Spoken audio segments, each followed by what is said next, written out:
Hello friends, welcome to my channel. আজ চলে এসেছি রানী মাছের একটি রেসিপি নিয়ে।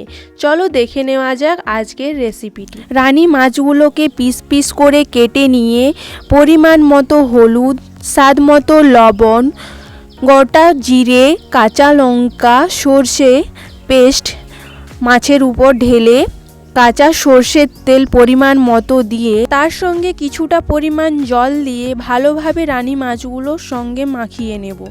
ভালোভাবে মাখিয়ে কড়াইয়ে তেল গরম করে মাখিয়ে রাখা মাছগুলো দিয়ে কিছুক্ষণ ফুটিয়ে নেব।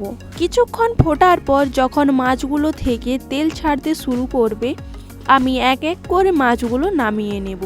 তাহলে ফ্রেন্ডস, আজকের রানী মাছের রেসিপিটি তোমাদের কেমন লাগলো কমেন্ট করে অবশ্যই জানিও।